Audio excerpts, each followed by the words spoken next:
வணக்கம். நாடக உலகத்து நட்புங்கிறது அழிக்க முடியாத ஒரு நட்பு. அதுதான் எனக்கும் மதன் பாபு அவர்களுக்கும் உள்ள நட்பு. உங்களுக்கெல்லாம் அவர் மதன் பாபுன்னு தெரியும். எனக்கு இன்னி வரைக்கும் அவர் கிட்டு தான். அவரும் அவர் தம்பி பாபுவும் எங்கள் நாடக குழுவில் மியூசிக் டைரக்டர்ஸாக வந்து சேர்ந்தது 1975. ஸோ இந்த வருஷம் நீங்கள் பார்த்தீங்கன்னா எங்கள் நட்பு 50 வருஷம் தாக்கு பிடிச்ச ஒரு நட்பு. என் கூடவே ட்ராவல் பண்ணியிருக்கா நாடக உலகத்தில். எங்கள் யுஏஏ குரூப்புக்கு 20 வருஷம் எங்களுக்கு மியூசிக் போட்டிருக்கா. அதுக்கப்புறம் அவன் சினிமாவில் நடிக்க ஆரம்பித்த உடனே தான் மியூசிக்கெல்லாம் ட்ராமாவில் ரெக்கார்டட் மியூசிக்னு வந்தப்பறம் தான் எங்களுக்கு வாசிக்கிறத நிறுத்தினான்.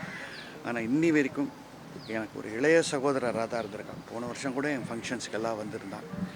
உடம்பு முடியல, but he had a glorious life. எனக்கு இன்னொரு பெரிய பெருமை என்னென்னா, நீங்களாம் ஒரு மதன்னா உங்களுக்கு என்ன தெரியும்னா வந்து சிரிக்கிறது தான் தெரியும். அதுதான் ஒரு ஃபேமஸ் ஆனது. அதை முதல்ல பண்ணது எங்கள் நாடகத்தில்.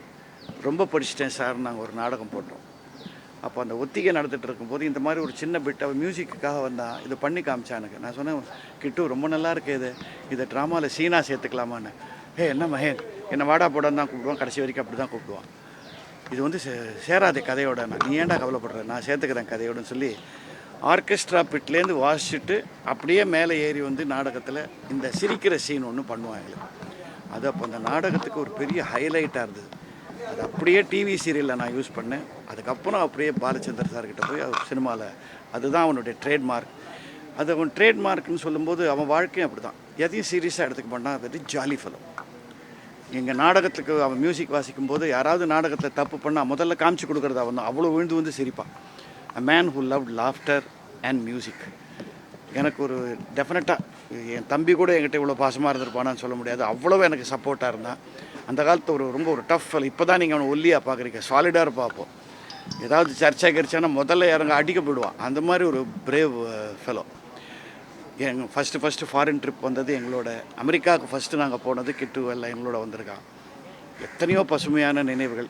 இப்போ வந்து இறந்துட்டானோன்னு எனக்கு அவரை பார்க்கும்போது பெருசாக அழுகையெல்லாம் வரல. அவனோட இருந்த சுகமான அந்த நாட்கள் ஞாபகம் வருது. உங்கள் மனைவி கூட அதுதான் சொன்னாங்க. எங்கள் கூட பேசும்போதெல்லாம் அவர் சொல்கிறதே அது ஒன்று தான். நான் யுஏயோட மகேனோட வைஜிபியோட இருந்த அந்த காலங்கள் தான் கவலையிலேயே மறந்து இருந்த அற்புதமான காலங்கள்னு.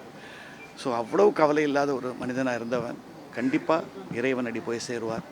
ஒரு ஆன்மா சாந்தி அடைய வேண்டும். எங்களால் அவனை மறக்க முடியாது. எஸ்பெஷலி என் ஒய்ஃப்க்கெல்லாம் வந்து ஒரு பிரதர் மாதிரி இருந்தாங்க. அவளை அன்னபூர்ணின்னு கூப்பிடுவான். ரிஹர்சல்ஸுக்கு லேட்டாக வருவான். எப்போதும் லேட்டாக வந்தால் நான் திட்டுவேன். நான் தினமும் உள்ளே போய் கிச்சனில் அவள் கூட உட்காந்து சாப்பிட்டு வந்துடுவான். ஸோ அந்த உரிமையோடு இருந்த ஒரு கிட்டு உங்களுக்கெல்லாம் மதன் பாப் நம்மிடையே இல்லை. அந்த சிரிப்பு இனிமேல் அவன் அந்த மாதிரி யாரும் பண்ண முடியாது. அதை நினைவு வைத்துக் கொள்வோம். அவர் ஆன்மா சாந்தி அடைய வேண்டும்.